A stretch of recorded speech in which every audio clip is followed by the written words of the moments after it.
e tudo será criado, e renovareis a face da terra.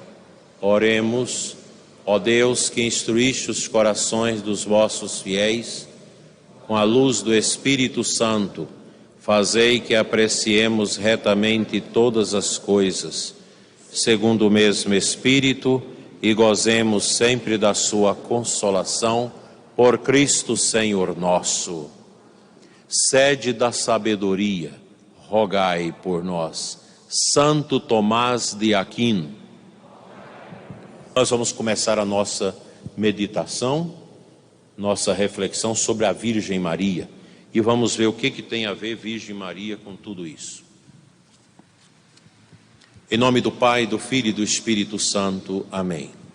Ave Maria, gratia plena Dominus tecum, benedicta tui mulieribus, et benedictus fructus ventris tui, Iesus.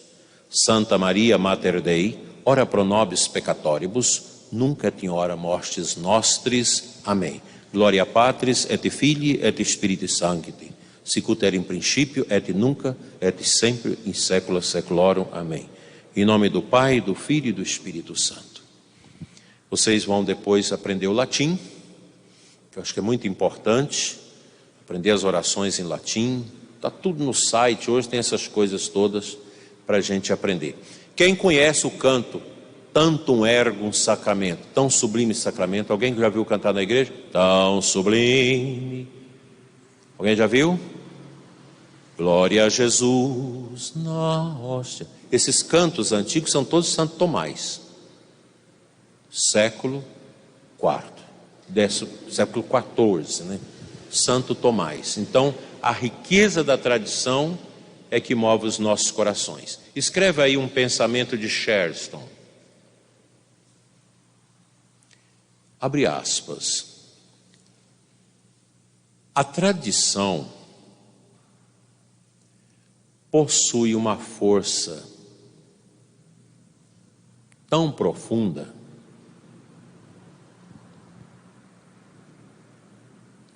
que aqueles que não a conheceram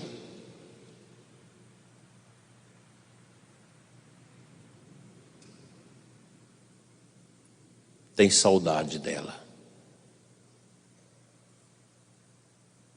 Amém? Bem, gente, a Virgem Maria, Mãe de Deus, no mistério de Cristo e da Igreja. O Concílio Vaticano II,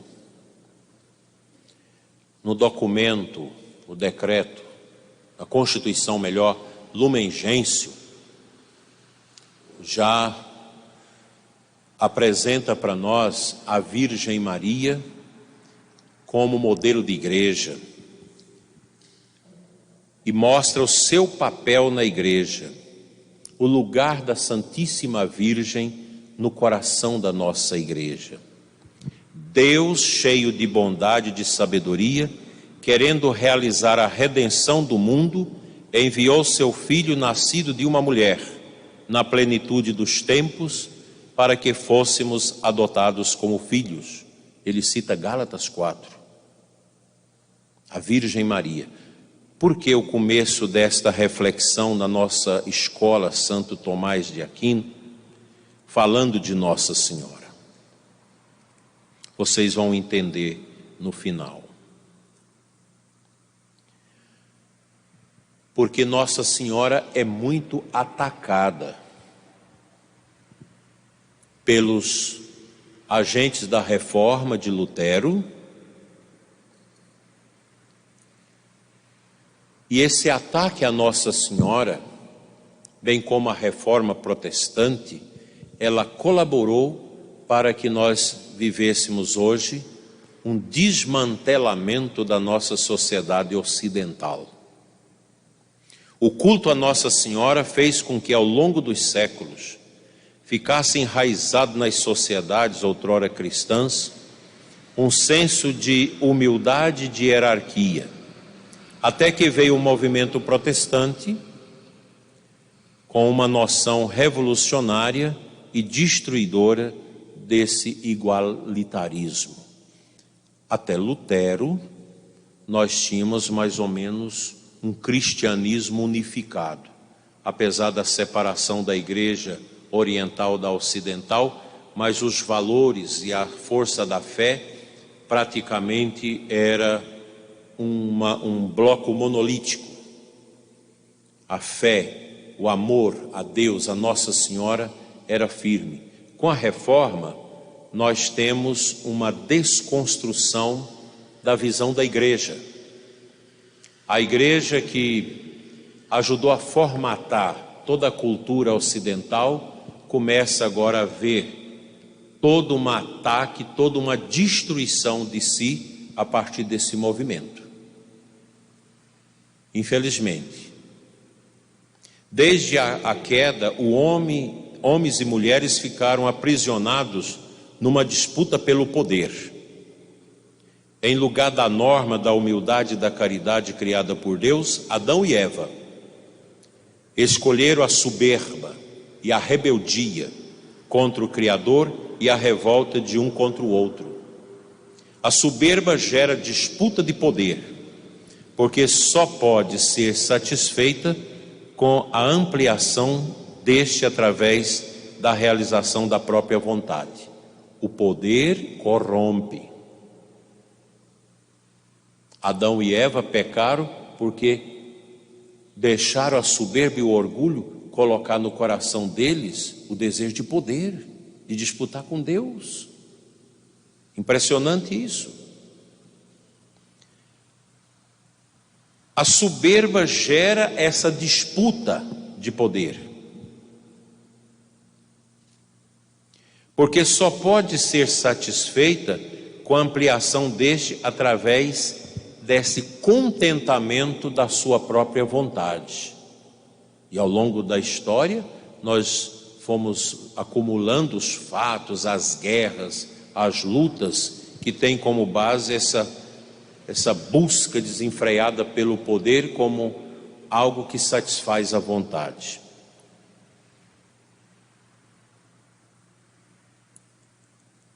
E aqui faltou aquele não servir ao demônio da parte de Adão e Eva.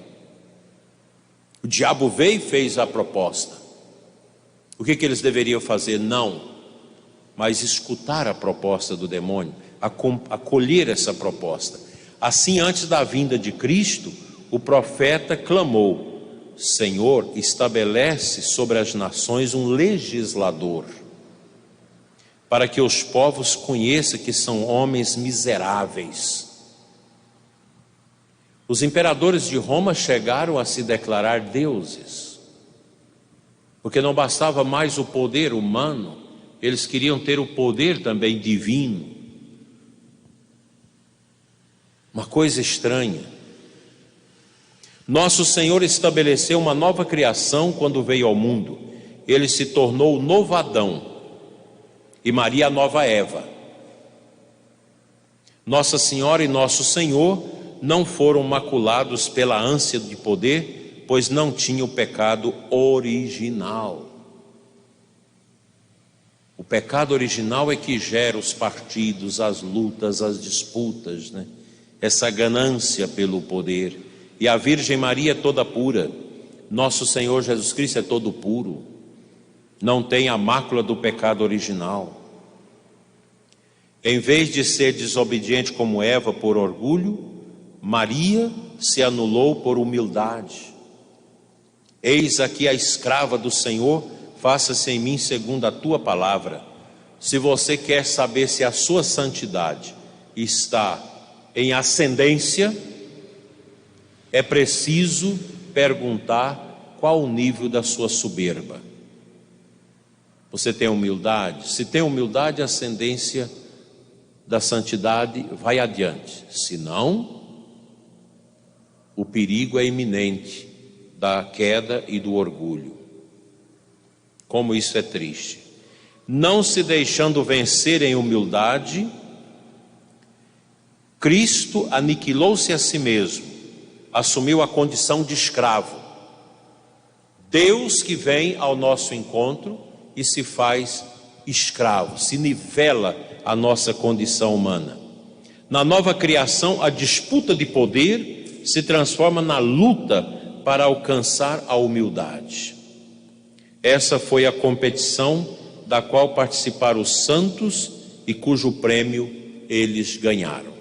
Se vocês lerem a vida dos santos, todos eles são profundamente marcados pela humildade. A vida moral dos santos, as suas opções são arraigadas nesse celeiro da humildade. Sem humildade não há o verdadeiro cristão.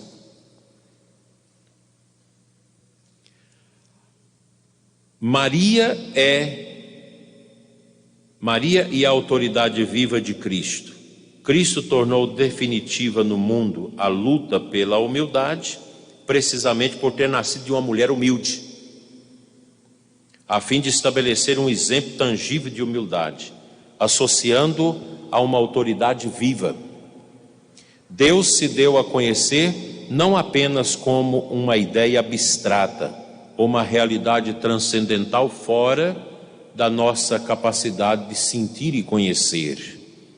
Algo que no cotidiano poderia ser destituído de toda autoridade verdadeira e viva pela disputa do poder e do orgulho. Em vez disso, Deus nos foi apresentado por meio de Maria, a fim de que nos humilhássemos perante uma autoridade viva. São João Henry Newman fala dessa realidade. O contexto era dos protestantes liberais de sua época. Lutero, quando faz a reforma, não há ali uma humildade, há uma soberba e uma busca pelo poder. O mundo aceita o fato de que Deus seja homem. Esse reconhecimento lhe custa pouco, pois Deus está em todo lugar e é tudo, como o mundo pode dizer. Porém, reluta em confessar que Deus é o Filho de Maria. Essa relutância ocorre quando o mundo é imediatamente confrontado com um fato grave, que viola e abala a própria descrença. A doutrina revelada assume sua verdadeira forma imediatamente e adquire uma realidade histórica. O Todo-Poderoso é introduzido em seu próprio mundo numa determinada época e de um modo definido. Sonhos são interrompidos e sombras desaparecem. A verdade divina já não é uma expressão poética, um exagero devocional, uma economia mística ou uma representação mítica. Não quiseste sacrifícios nem oblações, as sobras da lei, mas me formastes um corpo. Imagina, gente, a dificuldade de entender isso. Deus, o totalmente outro, o divino, o eterno, que vem morar no meio da humanidade num corpo gerado por obra do Espírito Santo no seio da Virgem Maria. Isso é algo extraordinário e muito facilmente questionado, abominado, desconstruído nas nossas universidades. Isso é uma besteira, isso é uma fantasia. Mas quem critica isso não estudou teologia, não entrou no mundo da filosofia cristã para compreender essa lógica. Aquilo que parece dar nó na nossa cabeça, do ponto de vista materialista, do ponto de vista da fé, esclarece tudo. E a gente percebe, mas eu preciso disso. Os hereges odeiam Maria, porque é através dela que Cristo confronta pessoalmente suas opiniões arrogantes. O que é um herege? Aquele que nega a fé, que rejeita a fé. Santo Antônio converteu uma enorme quantidade de hereges, que eram todos burros, não sabiam muita coisa, só vivia gritando contra Deus, e quando o santo declinava a sua reflexão, eles se convertiam. A encarnação fez com que Cristo se tornasse presente nos clérigos e na hierarquia da igreja. responsável pela transmissão da sagrada tradição e a qual o herege jamais se submeterá. A reforma protestante nega o sacerdócio, nega a hierarquia da igreja. Se vocês lerem Lutero, e começa ali uma cisão,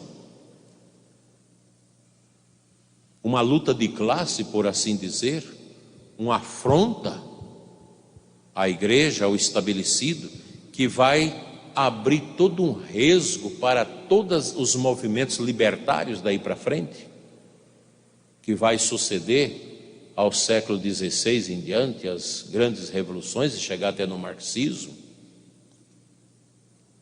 porque o princípio da autoridade foi desconstruído.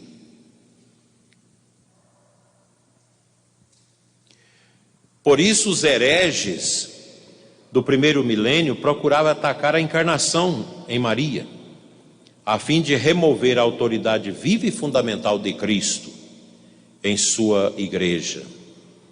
A disputa de poder conduzida pelos hereges foi sempre combatida e derrotada por meio da luta pela humildade, enraizada na devoção, à tradição e à autoridade viva da igreja, que se manifestou primeiro em Cristo e Maria.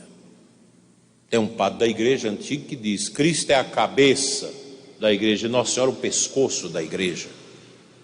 Nossa Senhora, ela tem uma participação no mistério da igreja muito intensa, muito bonita, né?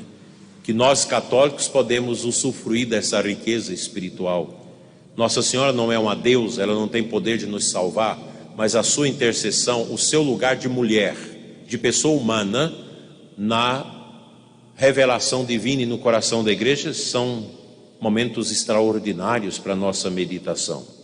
Infelizmente a igreja assíria, as igrejas orientais e as ortodoxas se separaram uma a uma da igreja católica em 1889, a partir daquela data, por causa de muitos fatores, particularmente a disputa do poder.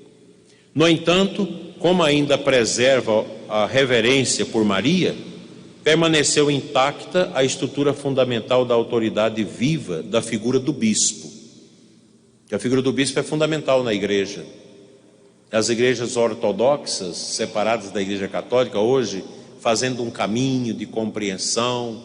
Agora nós vamos ter a semana de Pentecostes, que é uma semana para a gente rezar para que um dia o rebanho seja só um.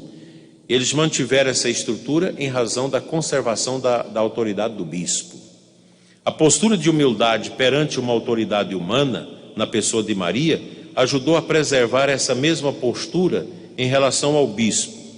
Isso também salvaguardou a glória da feminilidade para as mulheres pertencentes às referidas igrejas, pois ainda lhes era possível ascender ao trono verdadeiramente régio, bem como tornar-se virgens consagradas. A própria imagem de Maria, ela dá uma consistência à compreensão espiritual e teológica, antropológica da mulher na igreja, do ser humano. Por isso que a Virgem Maria, ela é um contraponto a essa mentalidade tão estranha hoje em relação às mulheres, em que as mulheres vão perdendo a sua identidade.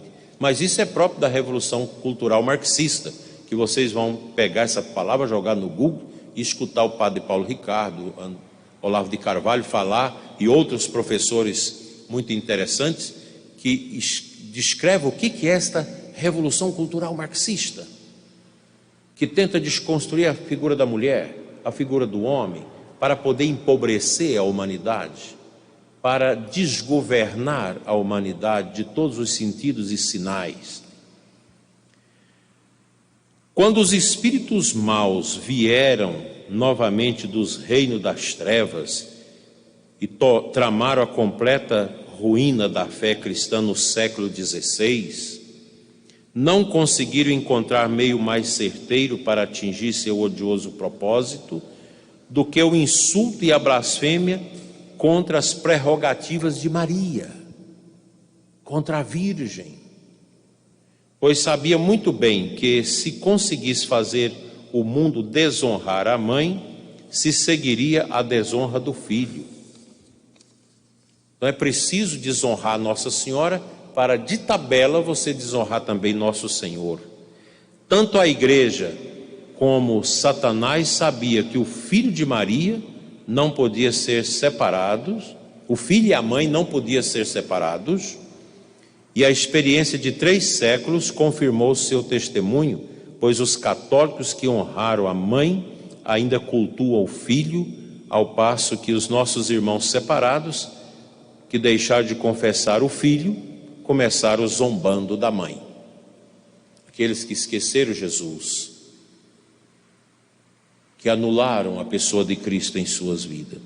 Aqui o cardeal Newman entende corretamente a relação entre a depreciação de Maria e os movimentos progressistas modernos de sua época, que também incluía o feminismo e o marxismo, como veremos. Ao eliminar da vida cristã o culto a Maria, os irmãos separados conseguiram reintroduzir a disputa de poder no coração de cada família e de cada alma cristã. Ao eliminar Maria como canal da encarnação, puderam remover a autoridade viva da Igreja de Cristo. Você sabe dizer quantas igrejas cristãs fora da Igreja Católica existem em Formosa? Só Deus sabe. Se a gente começar a contar, quando chegar lá no fundo já tem 2 novas atrás, você nunca vai dar conta. Porque dissolveu. É uma disputa. Eu não concordo com esse líder da minha igreja, eu vou fundar a minha igreja. E se você tem condição de ter um lote e criar uma associação, você pode fundar uma igreja. Você passa uma escritura e você tem uma igreja. A Igreja Católica não é fundada em cartório. Ela nasce do querer de Cristo. Por isso que a Igreja Católica, ela é de direito divino, é bíblico. A Bíblia é o direito da nossa fé. A igreja está aqui. A instituição da Santa Igreja está na Bíblia Sagrada. A degradação das mulheres por estas seitas, por esta mentalidade da reforma, o protestantismo foi, por meio de suas doutrinas fundamentais, uma tentativa de santificar a disputa de poder. Tanto que logo começou a reforma protestante, foi dividindo. Os líderes foram dividindo, criando novas vertentes. Isso não parou até hoje. Até hoje não para. É uma coisa que não vem do espírito, mas da disputa do poder. Na vida cristã, tudo foi submetido a essa disputa. Assim, o culto à Virgem foi considerado uma disputa com Deus. O poder do sacerdote, uma competição com o sacerdócio do povo. E a autoridade da igreja, uma disputa com os fiéis. Então, uma luta. A igreja tem poder. O sacerdote tem poder, o bispo tem poder.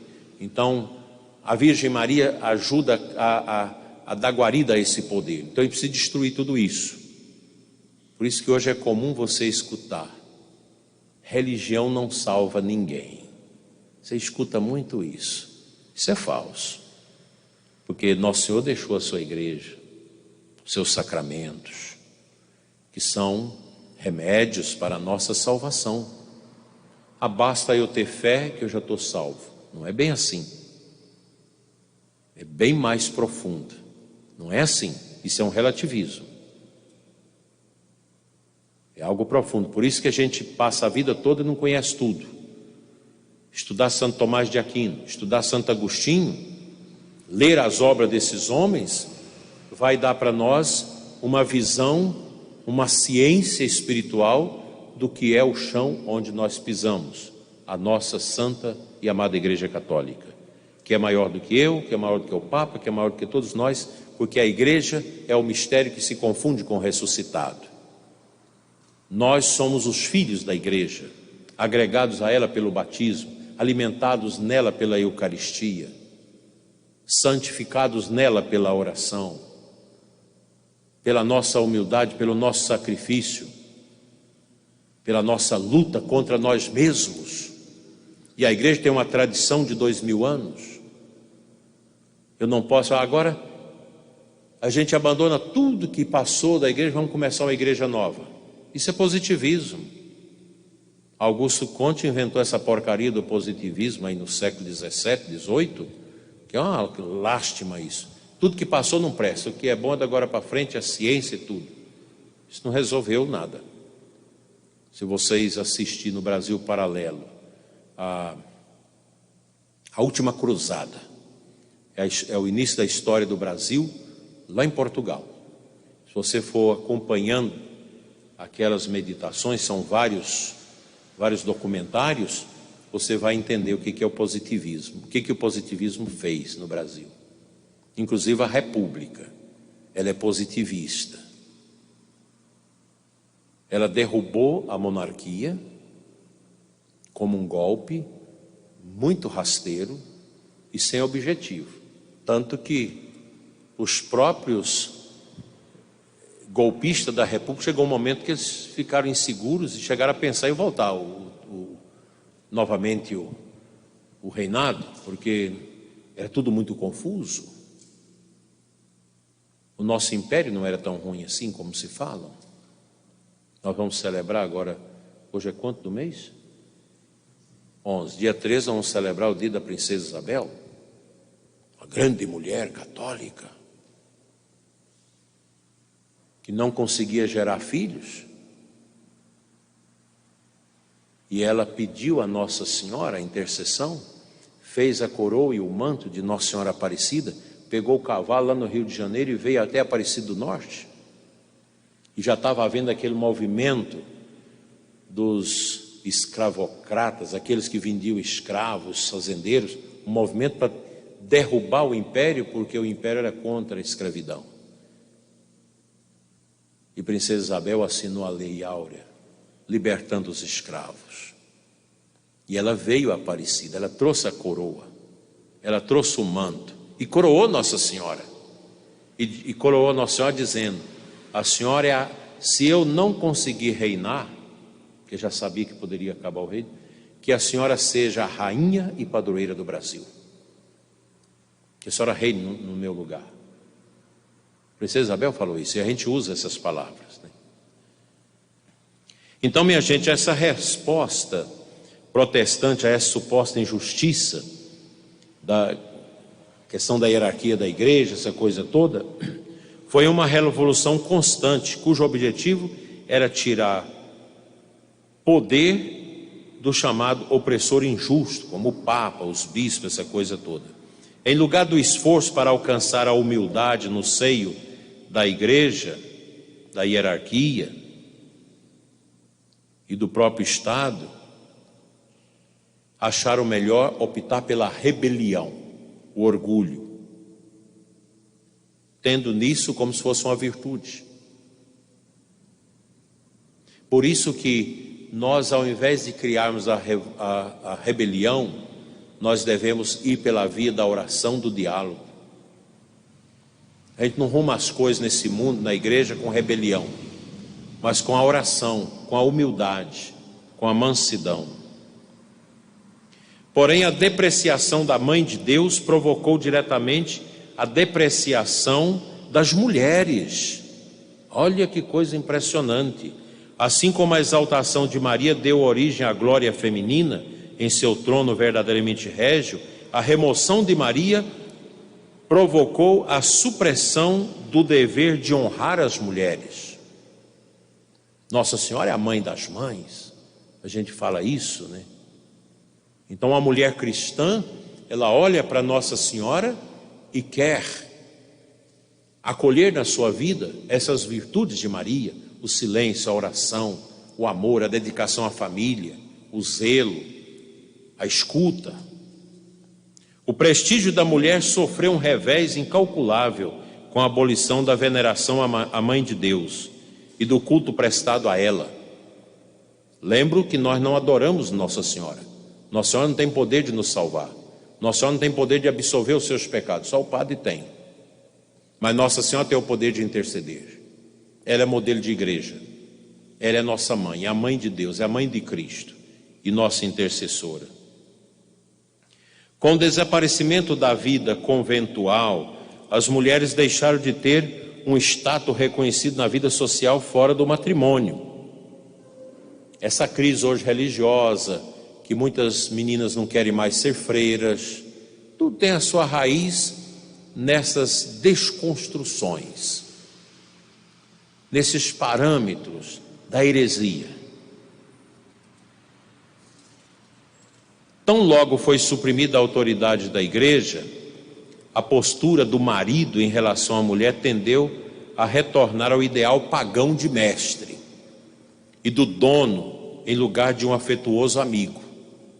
Esse machismo esquisito que nós estamos vivendo, isso também se deve a isso, a essa cisão, a essa desconstrução da própria autoridade da igreja e da autoridade dos povos, que trouxe toda uma mudança de mentalidade no nosso mundo. Evidências claras da triste deterioração do prestígio da mulher podem ser vistas na literatura inglesa dos séculos 17 e 18, quando os efeitos destrutivos da reforma protestante na vida social já podiam ser percebidos plenamente. A estima e o respeito cortês pelas mulheres, reflexo da inigualável glória da rainha do céu, desapareceu da literatura inglesa. A mulher voltou a ser valorizada apenas por seu sexo, como é hoje. Aquela que não exercia atração sexual ou deixava de fazer, muitas vezes era alvo de piadas, grosserias demasiadas repulsivas à mentalidade verdadeiramente cristã. Essa mentalidade ainda está hoje ainda. A falta de consideração para com as mulheres, o desrespeito às mulheres, a mulher vista como objeto de prazer. Por isso a importância da mulher culta, porque ela se torna uma pessoa mais recatada, mais na modéstia e cobre toda essa tentação que o mundo coloca nas mulheres de vê-las somente como objeto sexual. Foi desencadeada pelos homens da reforma, de forma imediata e previsível, uma licenciosidade indiscriminada. O matrimônio indissolúvel, a monogamia, os direitos e os deveres mútuos específicos do casamento, que refreavam pelo bem da mulher a masculinidade decaída e dominadora, tinha como sólido fundamento a veneração a Maria, que foi jogado fora, e também na Sagrada Escritura. Com a eliminação de Maria e da tradição, os homens da reforma puderam então satisfazer impune sua luxúria. Entrava o divórcio, entrava essa pendenga da prostituição na vida das pessoas. Nós podemos ver aqui, por exemplo, o rei Henrique VIII, miserável,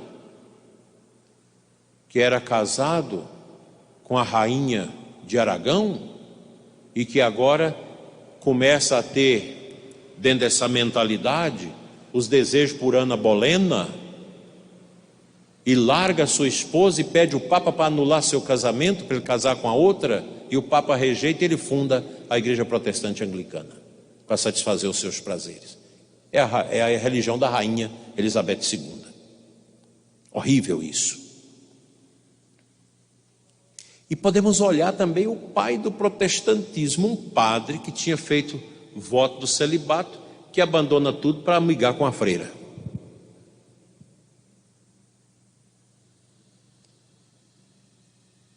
É uma coisa estranha. Eu lembro uma vez um amigo meu, pastor, que já estava no quarto casamento. E eu perguntei, mas como é isso? Não, na nossa igreja o divórcio é aceito. Você divorcia, casa de novo. Não tem esse respeito à tradição bíblica do casamento monogâmico, o casamento para toda a vida. E vocês precisam, como cristãos que querem salvar as suas almas, curar o coração dessas mentalidades pagãs que estão aí no mundo. O casamento é eterno enquanto dura. Vinícius de Moraes. O amor é eterno enquanto dura. Não. O casamento é para toda a vida. Casamento válido. Você não casa por só um tempo. Eu lembro uma vez tentando salvar um casamento de 10 anos, estava caindo os pedaços, por causa do homem. Quando eu apurei muito ele, falou: não, no dia que eu fiz a promessa no altar lá na catedral de casar com ela, foi só por 10 anos. Eu: como você falou isso? Não, só dentro. Dentro de mim estava, o dia que eu completar 10 anos eu troco de mulher. Aí movemos um processo, declaramos nulo o casamento, um casamento nulo. Um homem pecador. Essas mentalidades estranhas. Então o próprio Lutero facilitou a destruição da virgindade e da castidade ao mesmo tempo que, como seus imitadores, desonravam a Virgem Maria. Então, quando você desonra Nossa Senhora, abre-se esses caminhos. Tremendo.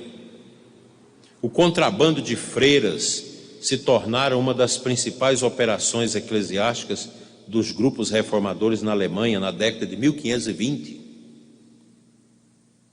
Em Wittenberg, cidade natal de Lutero, tornou-se um dos pontos de encontros prediletos. A libido e a consequente quebra de votos foi o motor que puxou o trem da reforma. Foi um modo excepcionalmente eficaz de organizar ex-sacerdotes para que se opusessem à igreja. Se a gente lê o que esse povo escreveu contra a igreja, é de arrepiar. O testemunho da época afirma que os conselhos de Lutero foram seguidos de tal forma que, sem dúvida alguma, havia mais castidade e honra ao matrimônio, que não havia mais. E que a Turquia muçulmana era muito mais virtuosa do que aquilo que propunha Lutero. O próprio Lutero, por não ter conseguido encontrar um fundamento para a proibição geral da poligamia, eliminou a dignidade sacramental do sacramento matrimonial. Por isso que no protestantismo o casamento não é sacramento. E grande parte das denominações cristãs evangélicas, elas aceitam o casamento civil normalmente. Você divorciou, o divórcio é aceito. Casou civilmente, está casado diante de Deus. A Igreja Católica não. A lei dos homens a gente respeita, mas a lei de Deus é que norteia a nossa vida.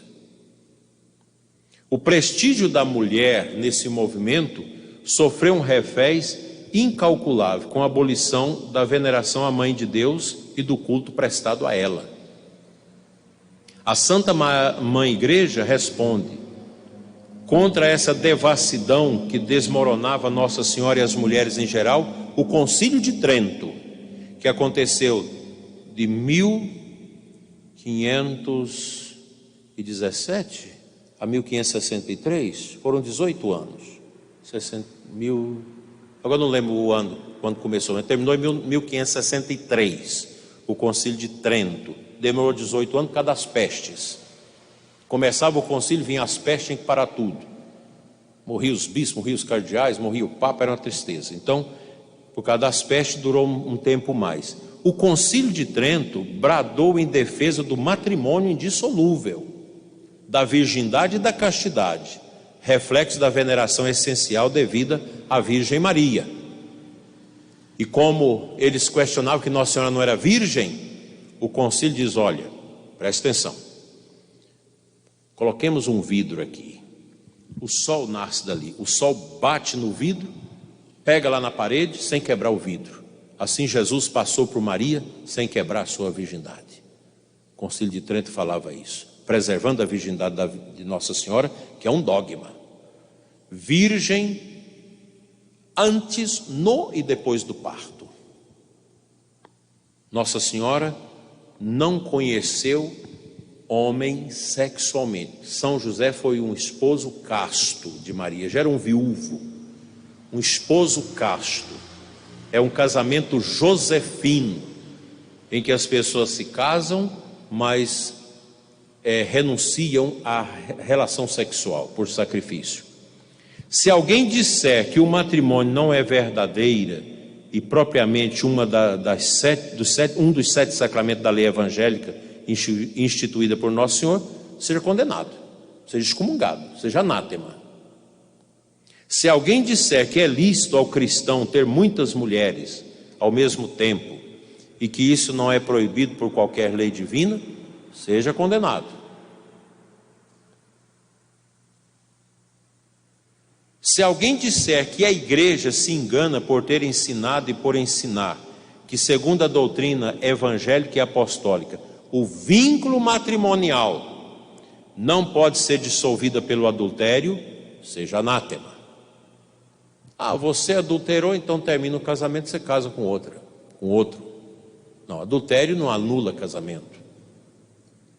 Se alguém disser que os padres, diáconos, constituídos em ordens sacras, e os regulares, que professaram solenemente a castidade, os religiosos, podem contrair validamente o matrimônio, seja anátema. Padre não pode casar. Os religiosos, as religiosas que fazem voto não podem casar. Você renuncia o matrimônio para viver a sua união profunda com Deus.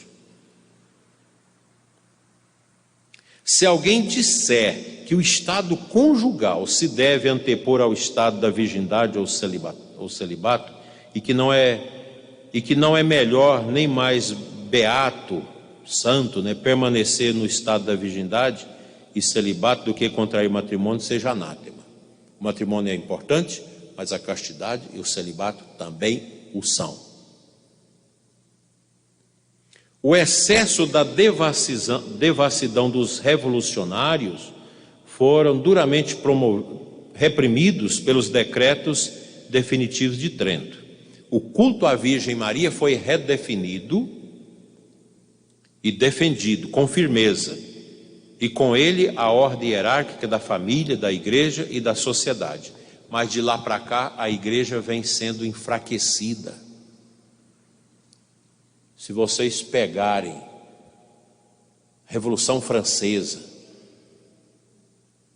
1789 a 1814, e depois o reinado de Napoleão, o positivismo de Augusto Comte, o marxismo de Engels, as teorias sociológicas de Max Weber e de tantos outros, como Durkheim, Emílio Durkheim, as reflexões de Sartre, de Frederico Nietzsche, tudo ataca a igreja.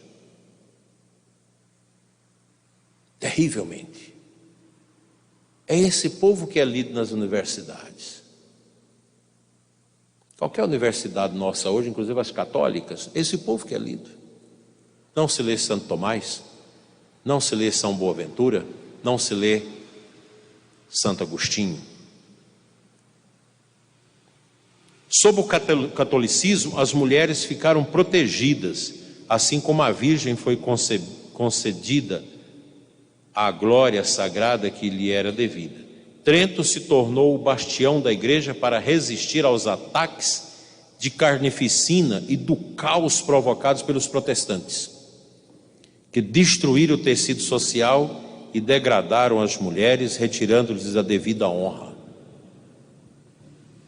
extinguindo o casamento monogâmico. Então todo esse movimento, esse cisma do Ocidente, ele abriu caminhos para o que nós estamos vivendo hoje. Uma desconstrução do tecido social e da família. É claro que, se você olha os nossos irmãos das outras igrejas, eles estão também lutando para viver certos valores, mas eles não têm esse amparo teológico, essa firmeza. Não tem. Tem os valores deles? Tem. Mas a Igreja Católica, ela tem uma solidez na sua doutrina. Então nós temos que refazer esses caminhos, e a igreja, ela se refaz através da devoção a Nossa Senhora. A Virgem Maria é fundamental na vivência nossa católica. A devoção a Nossa Senhora, o rosário de Maria, as meditações marianas, elas são fundamentais para nós. E o grande ataque à igreja, ele vem contra Nossa Senhora, contra a Eucaristia e contra os sacerdotes. E a gente vive esse momento terrível no mundo, inclusive uma crise grande na igreja, como na Alemanha e em outros lugares, que a gente precisa resistir. Por isso eu confio muito nesse grupo. Eu sei que talvez a metade de vocês não vai conseguir perseverar, mas tenta perseverar, dá a você esse direito de mergulhar no aprofundamento cultural, na leitura. Vocês começam a comprar bons livros, lê, passa para o outro, empresta, faz esses rodízios de livros, porque ajuda muito. Começa a ler coisas que vão realmente untar a cabeça de vocês com uma visão cristã cultural do mundo. Na universidade se diz que a igreja não tem uma filosofia, que não há uma filosofia cristã. Isso é uma enganação, é uma mentira descomunal. A Igreja Católica, ela tem uma filosofia fundamentada em Santo Tomás, em Santo Agostinho, São Boaventura e outros grandes santos. A Igreja Católica tem uma teologia própria dela. A Igreja Católica tem uma língua que é o latim, que é uma das línguas que é falada. Não pensam vocês que o latim é língua morta. A gente aprende na escola o quê? Latim, língua morta. Mentira. Isso é desconstrução cultural. O latim é vivo, nunca vai morrer, porque dele nasceu o português, o italiano, o francês e o espanhol. Sem o latim não se sabe nada dessas 4 línguas, chamadas línguas neolatinas. A igreja tem uma arte, ela tem uma filosofia da arte. Os nossos templos, as nossas catedrais medievais, da Renascença, as belezas da arte. Então a igreja não é uma instituição qualquer, ela é de direito divino, e ela, na sua humanidade, ela tenta mostrar a grandeza de Deus através da sua filosofia, através da sua arte, através do seu direito canônico, através da sua liturgia. Você assiste a missa aqui e vai lá no Japão, é a mesma missa, é a unidade da igreja. Por isso, gente, nós estamos num tempo que precisamos sair do obscurantismo. Precisamos ler e ler. Não ler qualquer coisa, mas ler aquilo que alimenta. O que vocês der conta de ler Santo Agostinho e Santo Tomás, também de São João Paulo II, Teologia do Corpo, por exemplo, que é um conjunto de catequese sobre o corpo, que ele faz esse contraponto ao feminismo, que é uma desgraça que masculinizou as mulheres e feminilizou os homens e fez crescer a imbecilidade no meio da sociedade. É uma tristeza. Então ler, nós precisamos ler muito a vida dos santos.